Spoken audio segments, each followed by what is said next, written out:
नमस्कार दोस्तों, स्वागत है एक बार फिर से आपका बिब्लियोफाइल स्टडी सेंटर के डिजिटल प्लेटफॉर्म पर। दोस्तों आज हम लोग CGL मॉक टेस्ट जो हमारे होते हैं उसका पेपर नंबर 024879 रिकॉर्ड करेंगे, शुरू करेंगे। आइए दोस्तों, यहाँ पर पहला जो क्वेश्चन है वो अपना आ गया है कि in the sentence identify the segment which contains the grammatical error. हमें सेंटेंस का वो पार्ट चूज़ करना है जिसमें कोई ग्रामेटिकल एरर है। अगर सेंटेंस ठीक होगा तो उस केस में हमारा आंसर होगा no error.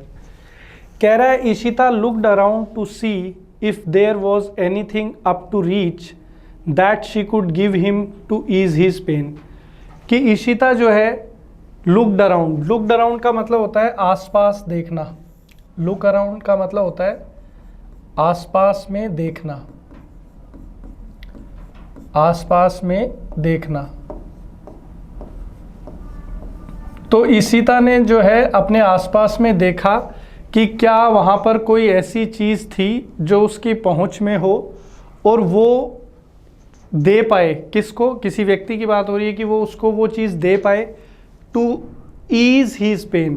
To ease his pain का मतलब होता है किसी का दर्द कम करना। तो इशिता ने अपने आसपास में देखा कि क्या वहाँ पे कोई ऐसी चीज़ थी जिसका उपयोग करके वो जो है उसके दर्द को कम कर सके, पीड़ा को कम कर सके। तो यहाँ पर देखिए दिया हुआ है एनीथिंग अप टू रीच। देखिए दो प्रेपोजिशन हम लोग पढ़ते हैं, एक तो पढ़ते हैं विद इन और एक पढ़ते हैं अप टू। देखिए दोस्तों विद इन का मतलब होता है एक कि अपन बोल सकते हैं कि एक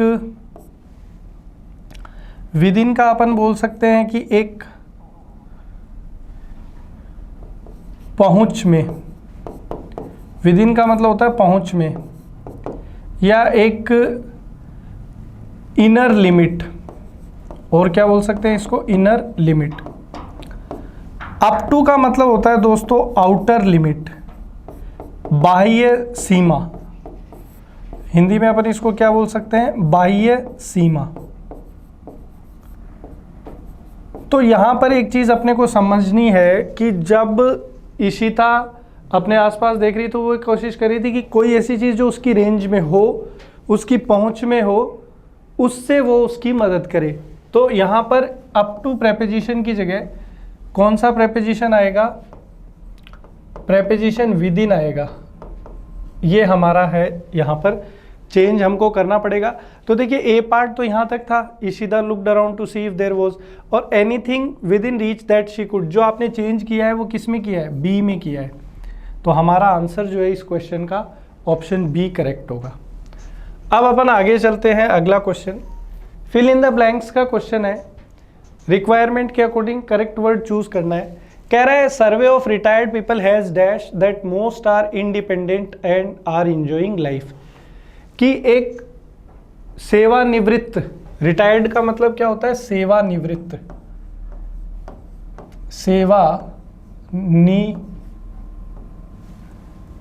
इसको हिंदी में अपन किस तरीके से लिख सकते हैं? सेवानिवृत्त। जिन्होंने जो है नौकरी से जो है वो रिटायर हो चुके हैं, रिटायर्ड लोग, उनको बोलते हैं सेवानिवृत्त। कि एक सर्वे किया गया है सेवानिवृत्त लोगों का और उसने इस चीज़ की ओर इशारा किया है कि ज़्यादातर जो रिटायर्ड लोग हैं वो इंडिपेंडेंट है, स्वतंत्र है और अपने जीवन का आनंद उठा रहे हैं। तो सर्वे इस चीज़ की ओर इशारा कर रहा है। ये सेंटेंस का मीनिंग है। अब देखो यहाँ पर वर्ड है वायलेटेड, जो कि वायलेट वर्ब से बना है, जिसका मतलब होता है उल्लंघन करना। एक वर्ड लगा हुआ है यहाँ सुपरफिशियल। सुपरफिशियल का मतलब होता है only to observe something from surface and not to observe deeply. इसका मतलब होता है सुपरफिशियल का कि ऊपर ऊपर से या सतह से किसी चीज को ऑब्जर्व करना, गहराई में जाकर के उस चीज को ऑब्जर्व नहीं करना, उस चीज को सुपरफिशियल बोलते हैं। Only to observe something from surface and not to observe deeply. Alienated का मतलब होता है to make people feel that they are no more connected with you। लोगों को ये महसूस कराना कि अब वो आपसे संबंधित नहीं है और अपने विचार या अपनी बातें आपसे शेयर नहीं कर सकते। तो ऐसा लोगों को अनुभव कराने को बोला जाता है एलिनिएटेड। इंडिकेटेड हमारा यहाँ आंसर हो जाएगा कि सर्वे जो है वो ये दिखा रहा है कि सेवानिवृत्त लोग जो है वो स्वतंत्र है और अपने जीवन का आनंद ले रहे हैं। तो सी यहाँ करेक्ट होगा। अगला question again fill in the blanks का क्वेश्चन है। कह रहा है the request for reduction in the GST rate for lotteries has not been dash by the government. कि सरकार से जो निवेदन किया गया है कि वो जो लॉटरीज निकलती हैं उसके अंदर जो जीएसटी की रेट है, टैक्स की, गुड्स एंड सर्विसेज टैक्स की, उस रेट को कम किया जाए। तो सरकार से वो रिक्वेस्ट की गई है। तो the request for reduction in the GST rate for lotteries has not been, अब उसको सरकार ने क्या नहीं किया है, एक्सीडेड टू, ये नहीं हो पाएगा। एक्सीड का मतलब होता है किसी चीज, किसी संख्या या राशि से आगे निकलना, किसी नंबर को या किसी अमाउंट को क्रॉस करके आप आगे निकल जाएं तो उसको बोलते हैं एक्सीड, मतलब संख्या या राशि से ज़्यादा किसी चीज़ का होना। एक्सटेंडेड टू, देखिए दोस्तों एक्सटेंड वर्ड का मतलब होता है किसी चीज़ को बढ़ाना। एक्सटेंड का मतलब होता है किसी चीज़ को बढ़ाना।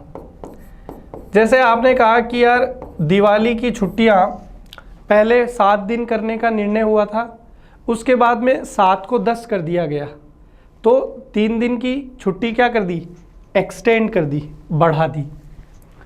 एक्सेप्टेड टू, देखिए एक्सेप्ट का मतलब होता है स्वीकार करना, ठीक है। और एसीड टू, एसीड का मतलब होता है टू एक्सेप्ट ए रिक्वेस्ट, और एसीड के साथ प्रेपोजिशन टू आता है। तो देखो दोस्तों एसीड का तो मतलब होता है किसी निवेदन को स्वीकार करना, और एक्सेप्ट का मतलब होता है किसी चीज़ को स्वीकार करना। अब यहाँ पर देखिए रिक्वेस्ट दिया हुआ है कि जीएसटी के अंदर रिडक्शन की रिक्वेस्ट को सरकार ने जो है अभी तक जो है स्वीकार नहीं किया है, तो इसलिए यहाँ पर ज़्यादा अप्रोप्रिएट होगा acceded to, acceded to by the government, कि अभी तक सरकार के द्वारा लॉटरी के अंदर जीएसटी रेट को रिड्यूस करने की जो रिक्वेस्ट है उसको स्वीकार नहीं किया गया। तो यहाँ पर बी हमारा करेक्ट आंसर होगा। अगला क्वेश्चन, गलत स्पेलिंग अपने को आइडेंटिफाई करनी है। दोस्तों एसिड्यूअस बिल्कुल सही स्पेलिंग है। एसिड्यूअस का मतलब होता है मेहनती। मेहनती के लिए कुछ और अच्छे वर्ड क्या हो सकते हैं, लेबोरियस, उसके बाद में हार्ड वर्किंग, और उसके बाद में अगला है डिलीजेंट। तो ये सारे शब्दों का अर्थ भी क्या है दोस्तों, मेहनती है। निमोनिक जो है दोस्तों ये एक टेक्निक है, टेक्निक टू लर्न वर्ड्स, शब्दों को याद करने की एक तकनीक है, उसको अपन निमोनिक बोलते हैं।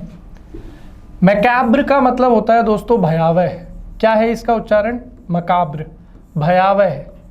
तो अपन इंग्लिश में इसको बोल सकते हैं हॉरिबल। एक अच्छा वर्ड है इसके लिए घैस्टली। तो अपहोल्स्ट्री ये अपना आंसर है दोस्तों। इसकी स्पेलिंग जो है वो गलत है। करेक्ट स्पेलिंग क्या होगी? करेक्ट स्पेलिंग होगी UPHOLSTERY।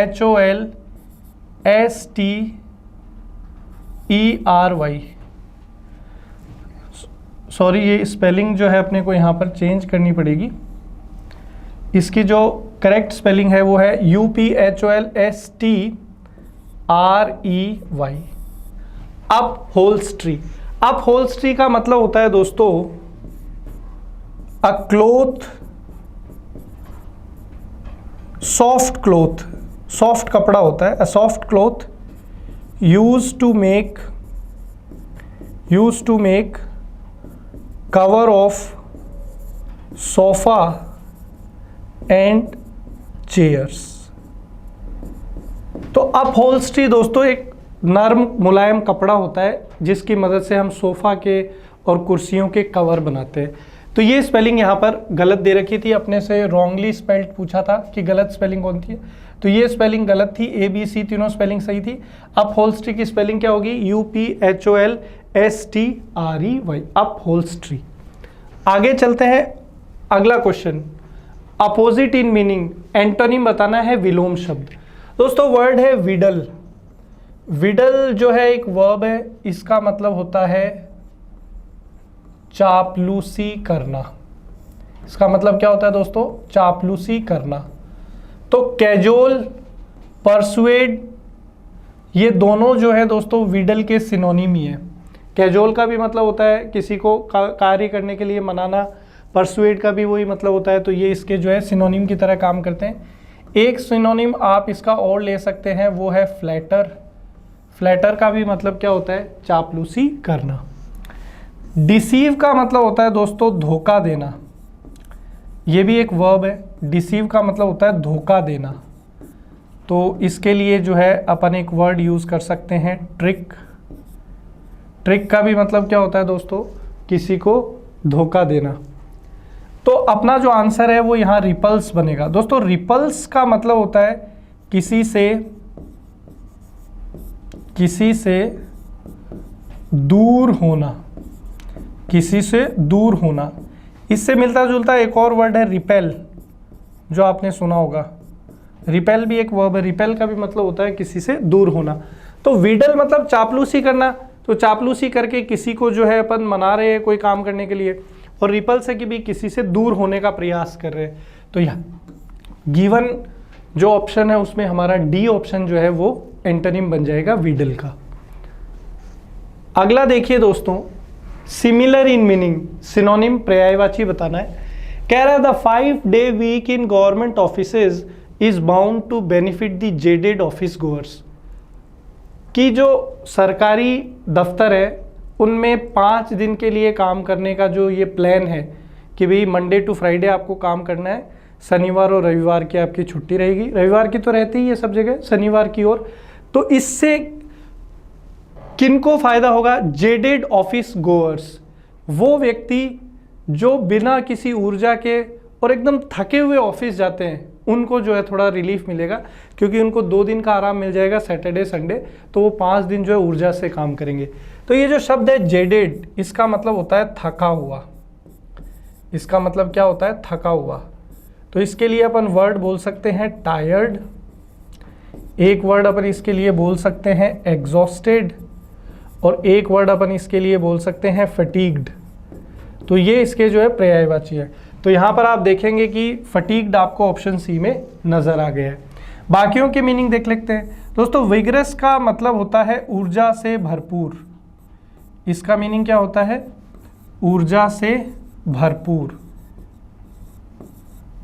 तो इंग्लिश में आप इसके लिए सिनोनिम ले सकते हैं एनर्जेटिक।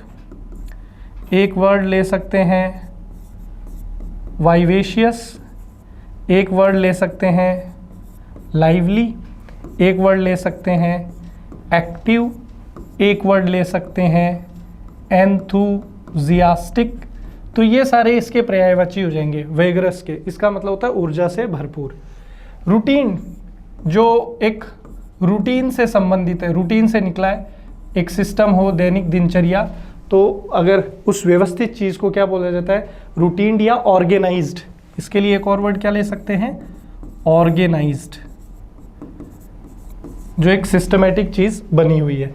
रिफ्रेश्ड का मतलब होता है फुल ऑफ एनर्जी और एकदम काम, रिलैक्स्ड, उसको बोलते हैं रिफ्रेश्ड। तो हमारा आंसर यहाँ सी फटीग्ड हो जाएगा, क्योंकि इसका मीनिंग है थका हुआ। सिमिलर सिनोनिम अपने से पूछा था। आगे बढ़ते हैं, क्वेश्चन नंबर 82। पैसिव वॉइस अपने को बताना है दोस्तों। कह रहा है Misha praised him for offering to pay the damages. इस सेंटेंस में मिशा अपना सब्जेक्ट है, प्रेज्ड अपना वर्ब है, हिम अपना इनडायरेक्ट ऑब्जेक्ट है, फॉर प्रेपोजिशन है, प्रेपोजिशन के बाद में offering to pay the damages, ये अगेन अपना ऑब्जेक्ट है। कौन सा ऑब्जेक्ट है, डायरेक्ट ऑब्जेक्ट। तो हम जानते हैं कि पैसिव वॉइस हम लोग हमेशा इनडायरेक्ट ऑब्जेक्ट से बनाते हैं। तो ये हिम जो है भाई, एक्टिव वॉइस का जो बेसिक ढांचा होता है वो होता है subject plus verb plus object. और जब आप पैसिव वॉइस बनाएंगे तो ये ऑब्जेक्ट आ जाएगा सब्जेक्ट के स्थान पे, फिर यहाँ हेल्पिंग वर्ब आएगी टेंस के अकॉर्डिंग, फिर मेन वर्ब आएगी जो हमेशा वर्ब की थर्ड फॉर्म होती है, और बाई के साथ अपन किसको जोड़ देते हैं, सब्जेक्ट को। ये बेसिक ढांचा होता है एक्टिव से पैसिव में जाने का। अब ये यहाँ पर प्रेज्ड जो है ये सेकंड फॉर्म है। सेकंड फॉर्म मतलब पास्ट सिंपल। तो पास्ट सिंपल का एक्टिव वॉइस का जो स्ट्रक्चर होता है उसमें सेकंड फॉर्म होती है। और जब अपन इसका पैसिव वॉइस बनाते हैं तो यहाँ पर वॉज वर्ब के साथ अपनी मेन वर्ब आ जाती है, जो कि वर्ब की कौन सी फॉर्म रहती है, थर्ड फॉर्म रहती है। तो यही अपने को चेक करना है। तो ये हिम इधर आके ही में चेंज हो जाएगा, फिर ही के साथ वॉज आएगा कि वर, तो आप बोलेंगे ही सिंगुलर है तो वॉज आ जाएगा। तो वॉज कहाँ पर है, एक तो यहाँ पर है और एक यहाँ पर है, तो सी और डी चले गए, सॉरी सी और ए चले गए। अब देखो दोस्तों बी और सी डी की बात करते हैं, तो डी में बीइंग लगा हुआ है। बीइंग कब यूज़ करते हैं, जब कॉन्टिन्यूअस टेंस हो, आईएनजी फॉर्म हो। तो आईएनजी फॉर्म तो है नहीं, सेकंड फॉर्म है। तो इसलिए हमारा आंसर क्या हो जाएगा दोस्तों, ऑप्शन बी, ही वॉज, फिर थर्ड फॉर्म प्रेज्ड, बाई के बाद में अपना जो मीशा सब्जेक्ट था वो इधर आके ऑब्जेक्ट की तरह जुड़ जाएगा पैसिव में, और फिर for offering to pay the damages, direct object को अपन जोड़ देंगे। ठीक है, चलो अगला डायरेक्ट इनडायरेक्ट का क्वेश्चन आ गया है। इसको कैसे सॉल्व करेंगे। कह रहा है oh dear I have lost my money, mother said. अब देखो आपको यहाँ पर क्या मिल रहा है, एक्सक्लेमेटरी मार्क मिल रहा है। एक्सक्लेमेटरी का आपको जो है साइन मिल गया, विस्मयादि बोधक चिन्ह, ये वाला। दोस्तों इसको जब भी अपन एक्सक्लेमेटरी साइन अपने को मिल जाए तो डायरेक्ट से इनडायरेक्ट में जाने के समय अपन लिखते हैं उसको एक्सक्लेम्ड विथ जॉय, सोरो, या अपन बोल सकते हैं सरप्राइज। जैसी सेंटेंस की रिक्वायरमेंट हो उसके अकॉर्डिंग अपन वर्ड्स ले लेते हैं और उसको चेंज करते हैं इस तरीके से, एक्सक्लेम्ड विथ। अब मदर ने कहा है कि oh dear I have lost my money, पैसा खो दिया है। तो पैसा खोना जो है वो किसको रिप्रेजेंट करेगा, सोरो को, दुख को रिप्रेजेंट करेगा।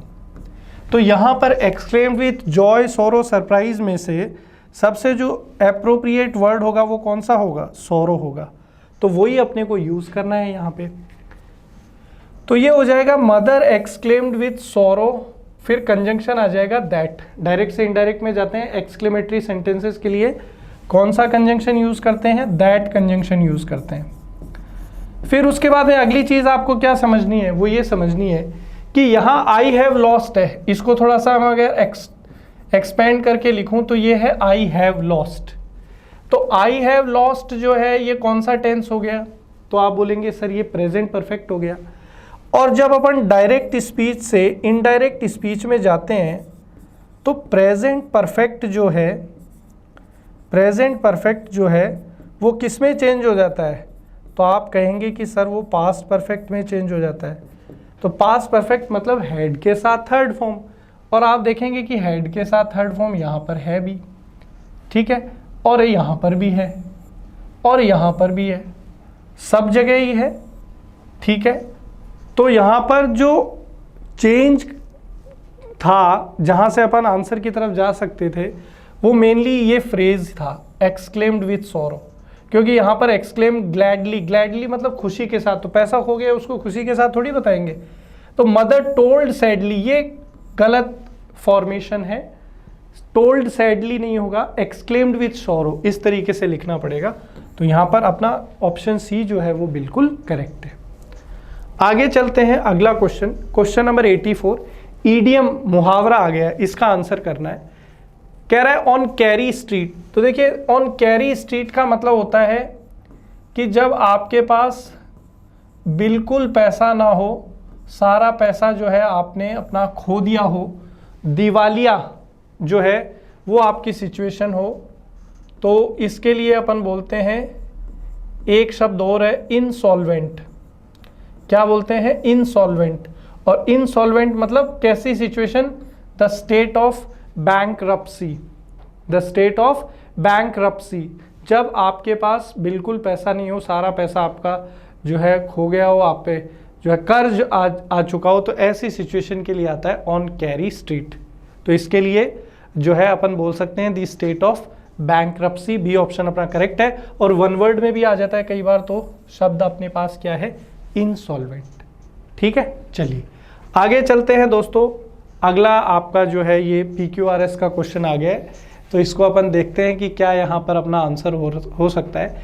सबसे पहले ओपनिंग स्टेटमेंट S1 कहा है, the authorities decided to streamline the procedure for admitting students to the new course, कि जो मैनेजमेंट है या जो अथॉरिटी है उन्होंने निर्णय लिया कि वो विद्यार्थियों को नए कोर्स में एडमिशन देने का एक नया प्रोसेस, एक नया सिस्टम बनाना चाहते हैं।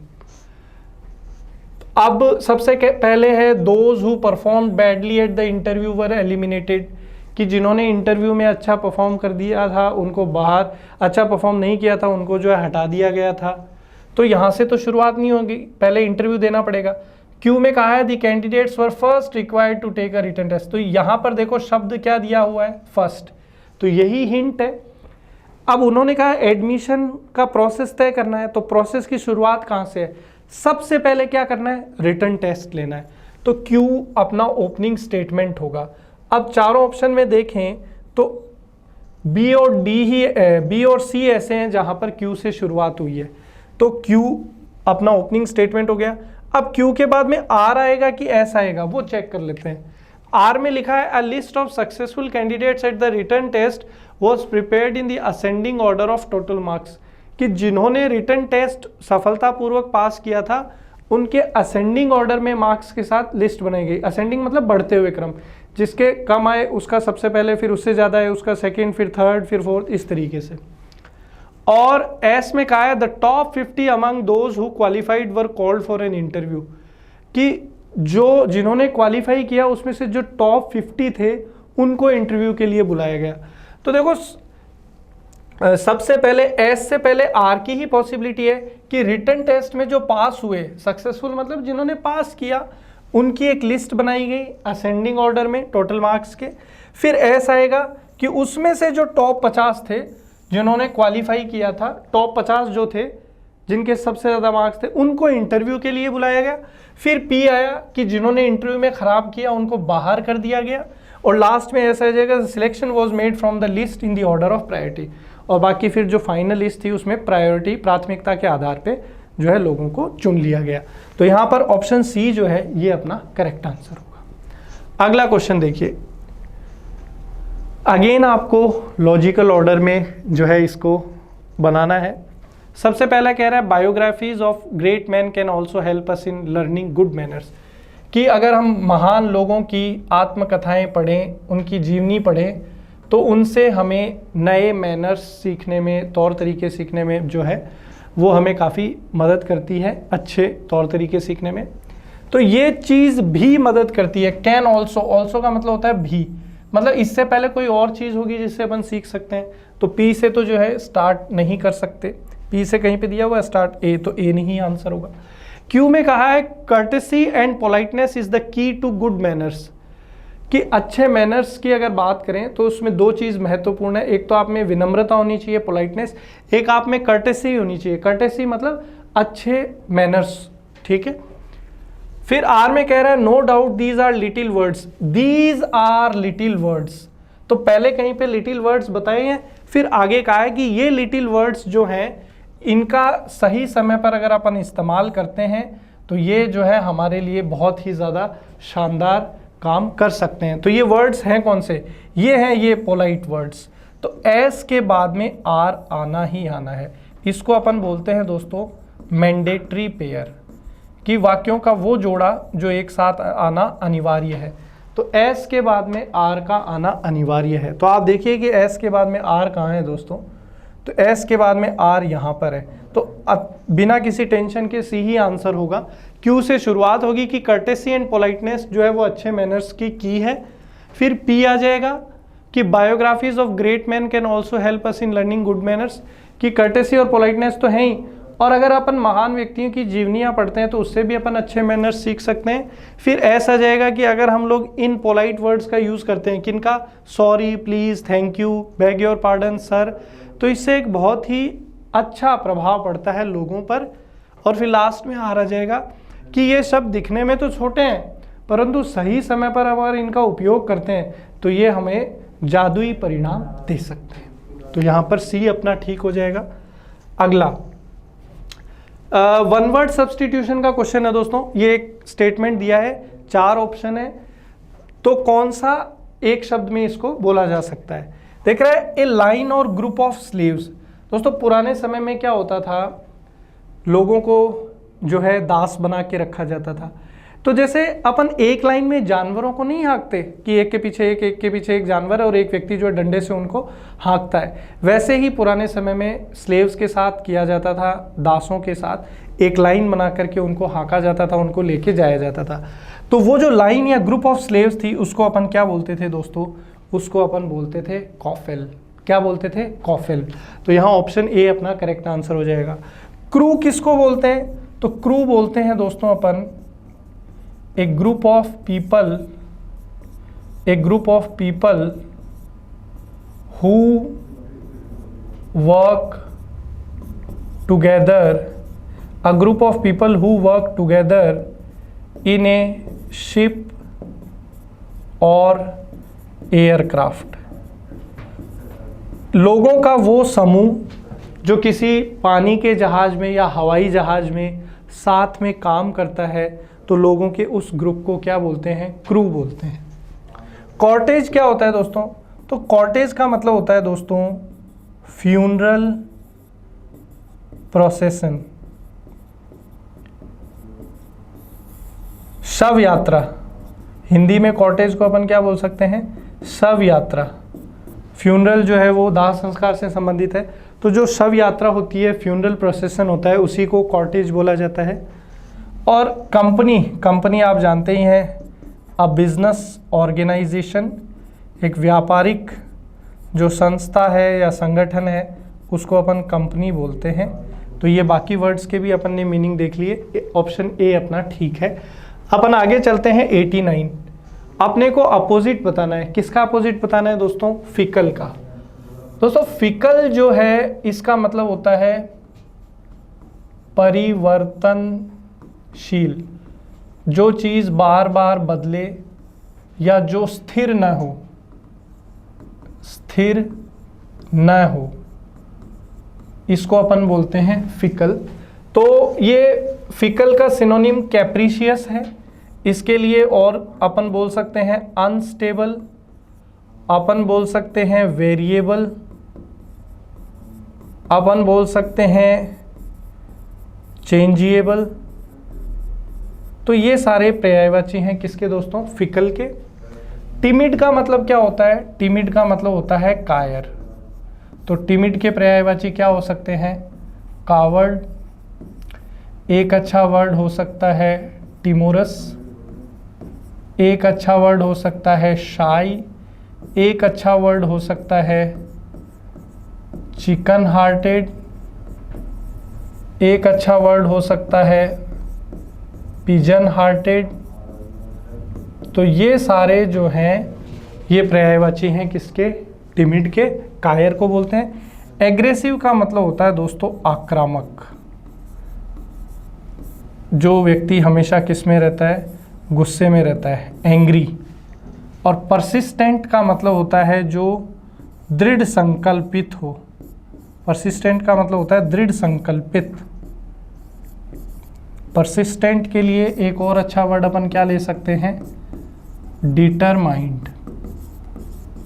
तो यही अपना आंसर होगा कि जो भाई दृढ़ संकल्प है, स्थिर है, टिका हुआ है एक बात पर, बार बार बदलता नहीं है।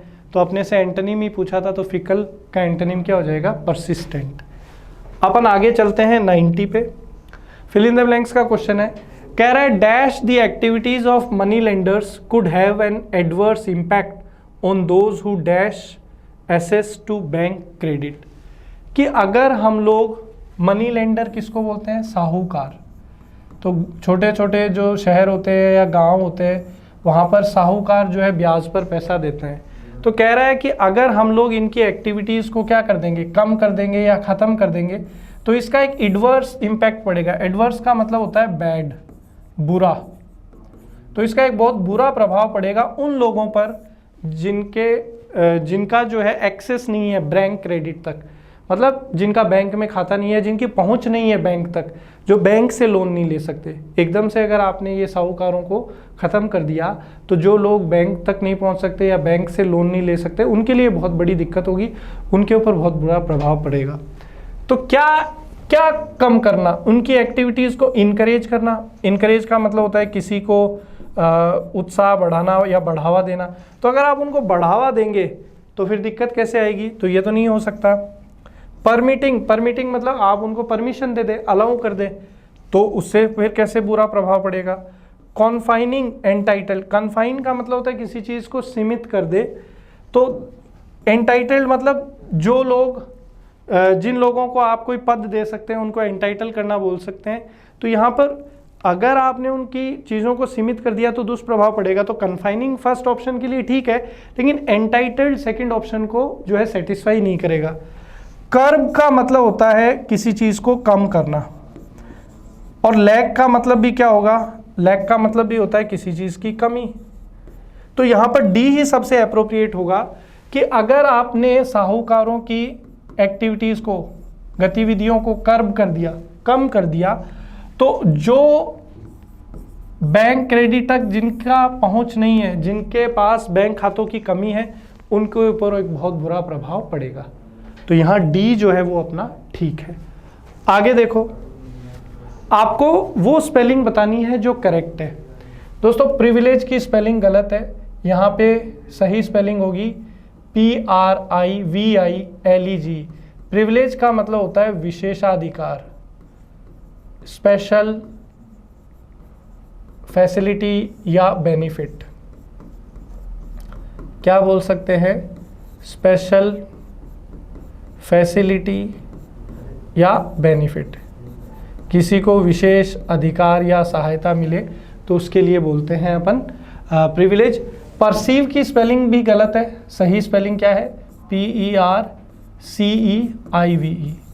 मतलब ये ई जो है वो यहाँ आ जाएगा और ये आई यहाँ चलाएगा। परसीव का मतलब होता है महसूस करना, महसूस करना या किसी चीज़ को समझना। इंग्लिश में बोल सकते हैं टू फील और टू अंडरस्टैंड, टू फील और टू अंडरस्टैंड समथिंग। किसी चीज़ को महसूस करना या समझना। मिसचीवियस की स्पेलिंग बिल्कुल ठीक है, यही हमारा आंसर है। मिसचीवियस का मतलब होता है नटखट, जो शैतानी करे, बदमाशी करे, उसको अपन मिसचीवियस बोलते हैं, नटखट। लाइटनिंग की स्पेलिंग बिल्कुल ठीक है। लाइटनिंग का मतलब होता है हल्का करना, ठीक है। लाइटन अपने पास एक वर्ब है, LIGHTEN, लाइटन वर्ब है, उसका ING फॉर्म है। लाइटनिंग का मतलब होता है किसी चीज़ को हल्का करना। आगे बढ़ते हैं, question number 92। Error find out करना है सेंटेंस में। अगर एरर नहीं है तो नो एरर आंसर हो जाएगा। कह रहा है the coach advise the captain to play with 4 bowlers and made no mistakes on the field. Coach जो है उसने कप्तान को सलाह दी थी कि वो 4 गेंदबाजों के साथ खेले और मैदान पर कोई गलती ना करे। तो the coach advise the captain to play with 4 bowlers and, देखिए यहां पर एंड क्या है, कंजंक्शन है। तो कंजंक्शन के पीछे यहां स्ट्रक्चर देखिए टू प्लस वर्ब की फर्स्ट फॉर्म है। तो यहां पर दोस्तों सेंटेंस में अप्लाई होगा concept of parallelism. Concept of parallelism, अब पैरेललिज्म का कॉन्सेप्ट क्या बोलता है कि कंजंक्शन के पीछे जो स्ट्रक्चर है, कंजंक्शन के पीछे जो स्ट्रक्चर है वही स्ट्रक्चर कंजंक्शन के आगे भी फॉलो होना चाहिए, वही स्ट्रक्चर कंजंक्शन के आगे भी फॉलो होना चाहिए। तो यहाँ पर यदि 2 प्लस वर्ब की फर्स्ट फॉर्म है तो इस कंजंक्शन एंड के बाद में भी 2 प्लस वर्ब की फर्स्ट फॉर्म होनी चाहिए। तो यहाँ मेड की जगह होगा टू मेक। तो हमारा करेक्ट सेंटेंस क्या बनेगा, the coach advise the captain to play with 4 bowlers and to make no mistakes on the field, और कहा कि जो है कोई गलतियां वो फील्ड पर ना करे। तो यहाँ पर कौन से पार्ट में एरर हो जाएगा दोस्तों, पार्ट सी में यहाँ पर एरर होगा। आगे चलते हैं, अगला क्वेश्चन अपने को सिमिलर बताना है यानी सिनोनिम। वर्ड है इल्क। दोस्तों इल्क का मतलब होता है प्रकार। तो प्रकार के लिए अपन इंग्लिश में बोलते हैं टाइप, अपन बोलते हैं काइंड, और अपन बोलते हैं शॉर्ट। तो यहाँ पर बी ऑप्शन जो है अपना उचित होगा। मोटो का मतलब होता है दोस्तों ध्येय वाक्य। हिंदी में इसको अपन बोलते हैं ध्येय वाक्य। ध्येय वाक्य मतलब एक तरीके का स्लोगन जो आपके जीने के नज़रिए या अंदाज को बयां करता है, उसको मोटो बोलते हैं। तो जैसे मैंने कहा कि my motto is live and let live, कि भाई मेरा मोटो जीवन का ये है लिव एंड लेट लिव, जिसका मतलब होता है जियो और जीने दो। दोस्तों प्रिडिक्शन का मतलब होता है पूर्वानुमान, पहले से ही किसी चीज़ के बारे में जो है अपनी टिप्पणी देना या अपने विचार प्रकट करना, उसको अपन बोलते हैं इंग्लिश में प्रिडिक्शन। और टेक्सचर जो है दोस्तों ये कपड़े से संबंधित है, क्लोथ से। कोई कपड़ा जो है वो स्मूथ है, मुलायम है, या रफ है, ठीक है, या फिर आप बोल सकते हैं कि थोड़ा सा मोटा है या पतला है। तो ये सारी चीज़ें जो है इसको अपन क्या बोलते हैं, टेक्सचर बोलते हैं इंग्लिश में, ठीक है। तो अपना यहाँ पर जो आंसर होगा दोस्तों वो ऑप्शन बी होगा। चलिए आगे चलते हैं। 94 अब अपनी स्क्रीन पर है। नो इम्प्रूवमेंट का क्वेश्चन है दोस्तों। तो चेक करते हैं कि सेंटेंस अगर ठीक होगा तो नो इम्प्रूवमेंट ले लेंगे, और अगर गलत होगा तो बी, सी और डी में से जो उचित होगा देख लेंगे। कह रहा है I could not visit my aunt. Aunt का मतलब होता है चाची। तो ये बोल रहा है कि मैं अपनी चाची के यहाँ जा नहीं पाया। विजिट का मतलब होता है कि किसी के पास जाकर उससे मुलाकात करना। तो कह रहा है कि मैं जाकर अपनी चाची से मुलाकात नहीं कर पाया था, as there were the traffic jam due to an accident, क्योंकि वहाँ पर एक दुर्घटना के कारण ट्रैफिक जैम हो गया था। दोस्तों सब्जेक्ट वर्ब एग्रीमेंट का क्वेश्चन है। किसका क्वेश्चन है, सब्जेक्ट वर्ब एग्रीमेंट। तो सब्जेक्ट वर्ब एग्रीमेंट में हम लोग पढ़ते हैं कि जब भी आपको सेंटेंस में हियर या देयर मिल जाए तो उसके साथ आने वाली वर्ब जो है वो उसके आगे लगे हुए सब्जेक्ट पर डिपेंड करती है। तो यहाँ पर आपको देयर नज़र आया, तो ये आने वाली जो वर्ब है ये उसके आगे लगे सब्जेक्ट पर डिपेंड करेगी। तो हमारा जो सब्जेक्ट है वो है ट्रैफिक जैम, जो कि कैसा है, सिंगुलर है। हमारा जो सब्जेक्ट ट्रैफिक जैम है वो कैसा है, सिंगुलर है। तो यहाँ पर वर्ब भी सिंगुलर आएगी। वर की जगह क्या हो जाएगा, वॉस। तो वर की जगह वॉस कहाँ है, सी में। तो यही करेक्शन करना है कि I could not visit my aunt as there was the traffic jam due to an accident. ठीक है, चलो आगे देखो। अब देखो क्लोज टेस्ट आ गया। क्लोज टेस्ट करने का तरीका क्या है, इसको पूरा पढ़ेंगे और रिक्वायरमेंट के अकॉर्डिंग उचित शब्दों को लगा देंगे। कह रहा है smartphones have become an essential part of our lives and their dash use is now impacting human behaviour. भाई आज की जो जनरेशन है वो मोबाइल जनरेशन है। डिजिटल मीडिया के बिना एक पल भी आपके लिए जीना बहुत मुश्किल है। अगर आपसे कोई आपका फ़ोन मांग ले तो आपको ऐसा लगता है कि भाई मेरा कलेजा जो है वो निकाल लिया है। तो ये कह रहा है कि स्मार्टफोन्स जो है वो हमारे ज़िंदगी का एक आवश्यक हिस्सा बन चुके हैं और उनका जो प्रभाव है वो मानव के व्यवहार को भी प्रभावित कर रहा है। We need to dash think about digital detox. हमें डिजिटल डिटॉक्स के बारे में सोचना बहुत ज़रूरी है। क्या होता है डिजिटल डिटॉक्स?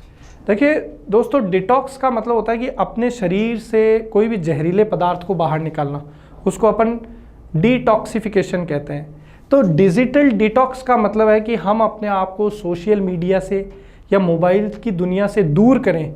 ये हमारे लिए बहुत आवश्यक है। तो हमें आज के दिन डिजिटल डिटॉक्स की आवश्यकता है।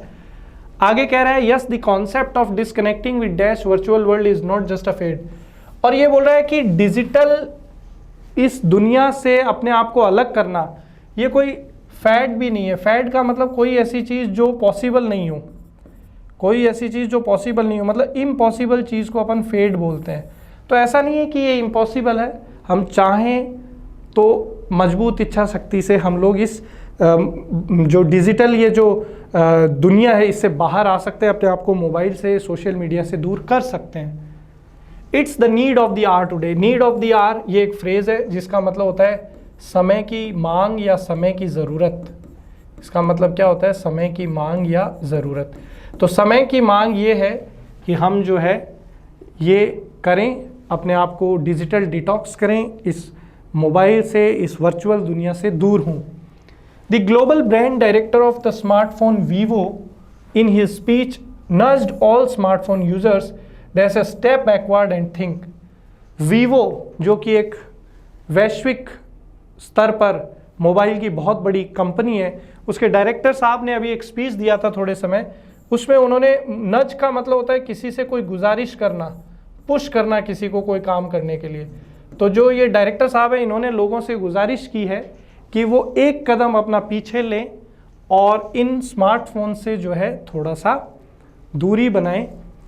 ही said let's dash our mobiles and pledge to be closer and nearer to our loved ones. और उन्होंने कहा कि हमें प्लेज लेना चाहिए। प्लेज का मतलब होता है शपथ या संकल्प, कि हम संकल्प लें या प्लेज लें कि हम जो है स्मार्टफोन से दूरी बनाएं और अपने लव्ड वंस मतलब फैमिली, जिससे परिवार के लोग, माता पिता, पत्नी, बच्चे, इनसे जो है प्रेम करें और इनके साथ ज़्यादा समय बिताएं, मोबाइल से जो है पीछे हटें। अब देखो वीवो इतनी बड़ी कंपनी है जिनका व्यापार ही मोबाइल बेचना है, वो खुद कह रहा है कि भाई हमें मोबाइल से दूर होना चाहिए और परिवार को ज़्यादा समय देना चाहिए। तो अब आप सोच सकते हैं कि आपको क्या करना चाहिए।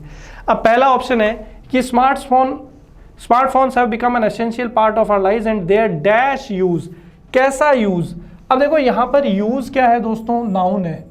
अब नाउन से पहले क्या आना चाहिए? एडजेक्टिव आना चाहिए, विशेषण आना चाहिए। नाउन की विशेषता एडजेक्टिव ही तो बताएगा। अब एक्सीड जो है ये तो वर्ब है, तो ये अपना आंसर नहीं हो सकता। एक्सीडिंगली एडवर्ब है, एडवर्ब आता है किसी वर्ब की विशेषता बताने के लिए, तो वहाँ पर कोई वर्ब आपको नज़र नहीं आ रहा, नाउन नज़र आ रहा है। एक्सीडिंग ये वर्ब की आईएनजी फॉर्म है, तो ये भी नहीं हो सकता। तो हमारा आंसर क्या होगा? एक्सेसिव। देखिए एक्सेसिव में आईवी लगा हुआ है। आईवी सफिक्स अगर किसी वर्ड में अंग्रेजी में लगता है तो वो एडजेक्टिव होता है। एक्सेसिव का मतलब होता है अत्यधिक, आवश्यकता से ज़्यादा।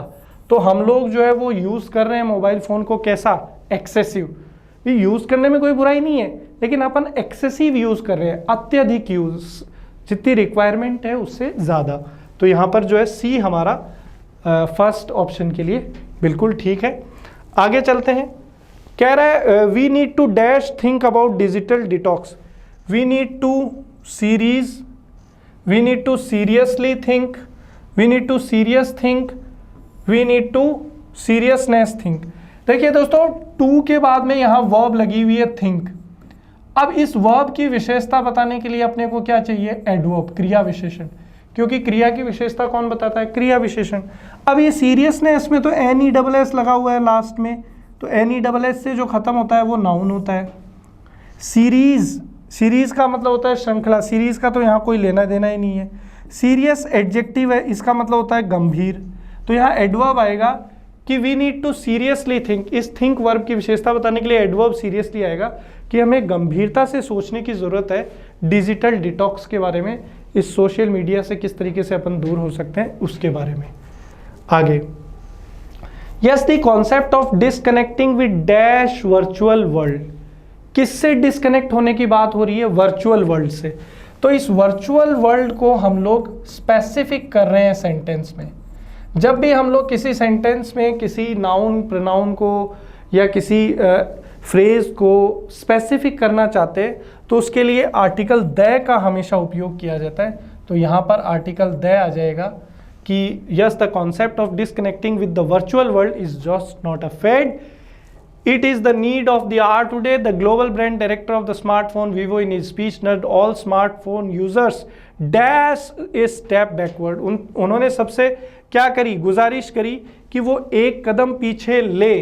तो he in his speech nudged all the smartphone users to taking, देखिए टू के बाद वर्ब क्या ing फॉर्म तो आ ही नहीं सकती, टू के बाद हमेशा वर्ब की फर्स्ट फॉर्म आती है जिसको अपन इन्फिनेटिव नॉन फाइनाइट वर्ब बोलते हैं। टेकन ये थर्ड फॉर्म है, take took taken third form बिना हेल्पिंग वर्ब के नहीं आ सकती। तो ब्लैंक से पहले कोई हेल्पिंग वर्ब नजर आ रही है? नहीं, तो बी और डी चले गए। अब टू टेक बचा और टेक्स। देखिए टेक्स तो तब आता है जब प्रेजेंट सिंपल की बात हो रही होती, तो ये प्रेजेंट सिंपल नहीं है यहाँ पे। तो हमारा आंसर हो जाएगा infinitive verb non finite two plus verb की फर्स्ट फॉर्म, कि उन्होंने सभी स्मार्टफोन यूजर्स से जो है गुजारिश करी कि वो एक कदम पीछे लें और सोचें इस बारे में। और let's dash our mobile phones, और उन्होंने कहा कि हम अपने मोबाइल फ़ोन्स को डैश कर दें और अपने परिवार के साथ ज़्यादा से ज़्यादा समय बिताएं। तो मोबाइल को क्या किया जाता है? स्विच ऑफ किया जाता है, स्विच अप किया जाता है, स्विच ओवर किया जाता है या स्विच इन किया जाता है। तो ये इसमें जो है ज़्यादा समय बर्बाद करने की अपने को ज़रूरत नहीं है। आप सब जानते हैं मोबाइल को क्या किया जाता है? स्विच ऑफ किया जाता है। आगे बढ़ते हैं, इसी के साथ क्लोज टेस्ट कंप्लीट है। अंतिम क्वेश्चन आज के पेपर का अपने सामने कह रहा है कि इवन ईडियम का मीनिंग बताइए। ईडियम क्या है? Eat one's words. दोस्तों ईट वंस वर्ड्स का मतलब होता है to take your words back as they are wrong. Eat one's words का अर्थ होता है दोस्तों कि अपने शब्द वापस ले लेना या अपना कोई डिसीजन या अपना कोई कमिटमेंट वापस ले लेना। क्यों? क्योंकि वो चीज़ गलत है, सही नहीं है। भैया आपने कोई प्रेडिक्शन कर दी, आपने कोई दांव खेल दिया, अब जैसा आपने सोचा था या जैसा आपने कहा था वो नहीं हुआ, तो आप क्या करेंगे? अपनी गलती स्वीकार करते हुए अपने शब्दों को वापस ले लेंगे। उसी चीज़ को बोला जाता है eat one's words, to take your words back as they are wrong. अपने शब्दों को वापस ले लेना, अपने निर्णय को वापस ले लेना, अपनी गलती स्वीकार करते हुए अपनी चीज़ों को वापस ले लेना कि भाई जो कहा था वो गलत है। इस चीज़ को कहा जाता है ईट वंस वर्ड्स। तो यहाँ पर आंसर हो जाएगा retract what one has said. Retract का भी मतलब वही है कि भाई अपने शब्दों को वापस से ले लेना। तो दोस्तों इसी के साथ ये सेशन अपना यहाँ पर समाप्त होता है। उम्मीद करता हूँ कि जो भी हमने डिस्कस किया है आपको समझ में आया है। मिलेंगे आपसे अगले सेशन में, तब तक के लिए पढ़ते रहिए। जय हिंद, जय भारत।